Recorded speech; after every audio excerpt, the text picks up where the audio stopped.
Chapter 10, A Simple Explanation. Jack didn't move.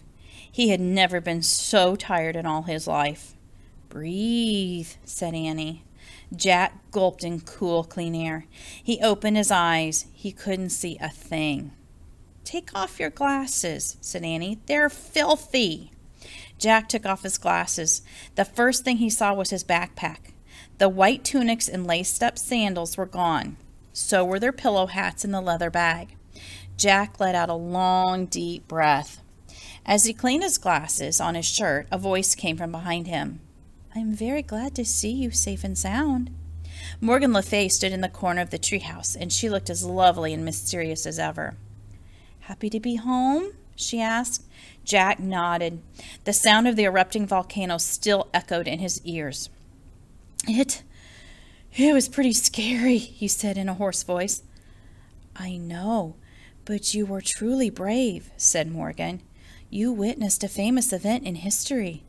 Nowadays, scientists study the remains of Pompeii to find out more about Roman times." "I feel bad for all those people," said Annie. "Yes," said Morgan, "but most of the people of Pompeii did escape. The city wasn't completely buried by ash until the next day." "We were almost trapped," said Annie, "but we asked this ancient story to save us, and then a huge gladiator helped us." Jack reached into his pack. He breathed a sigh of relief. The scroll was still there. He took it out. It was covered with dust and ashes.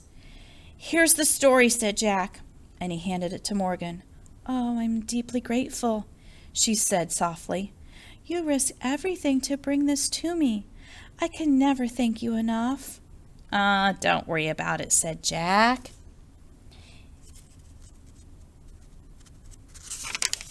He didn't want Morgan to know how scared he had been. "Yeah, no problem," said Annie. Morgan smiled. "You are amazing, Master Librarians," she said. "Do you think you're up to rescuing another ancient story?" "Yes," said Annie. "Now?" said Jack. Actually, he was a little tired now. Morgan laughed. "No, take a nice vacation. Come back 2 weeks from today. Then you will take a trip to ancient China," she said. "Ancient China? Wow," said Annie. "Oh, man," said Jack. "Go home now and rest," said Morgan. She handed Jack his pack. "Bye," he said. "Bye. Thanks." "Bye," said Annie. Morgan gave them a little wave. Then Annie and Jack left the treehouse and headed down the rope ladder.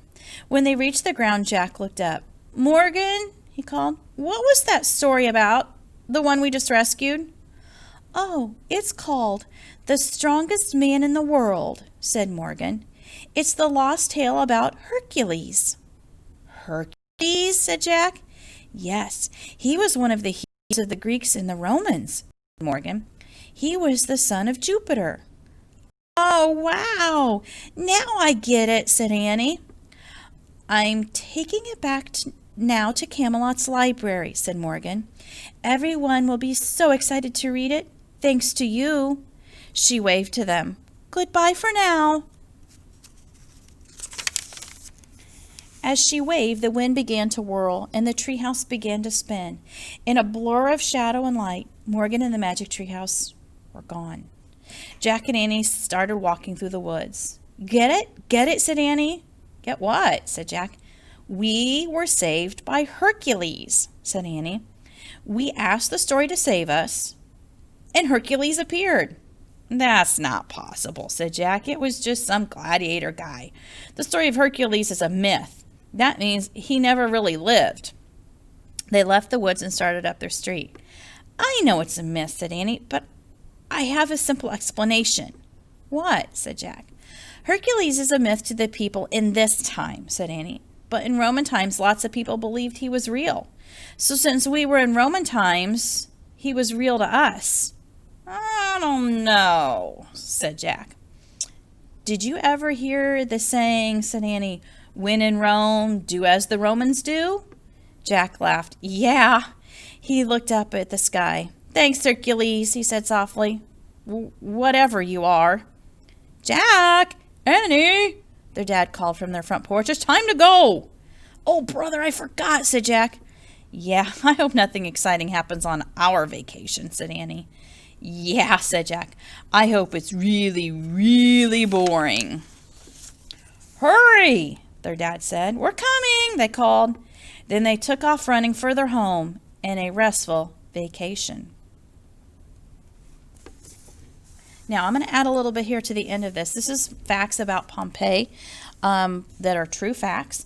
Also, I believe right now on, if you have Disney Plus, they have in the National Geographic section a whole thing about Pompeii and about the people that they have found that were buried in the pumice and the ash that were kind of frozen. So looks very interesting. Pompeii was forgotten after it was buried in ash and pumice. In 1594, the ruined city was discovered by workmen who were digging a tunnel. Later, a nearby town called Herculaneum was also discovered. It had been buried by boiling mud after the volcano erupted, and many things from everyday life have been uncovered in both Pompeii and Herculaneum. Recently, a library of scrolls was found. Number 2, the language of the ancient Romans was called Latin. Many words in English, French, and Spanish languages come from Latin. For example, liber means book, and librae means books in Latin. The word book in Spanish is libro, and in French it is livre. In English, we have the word library. Livre, I think maybe for French. Don't know my French.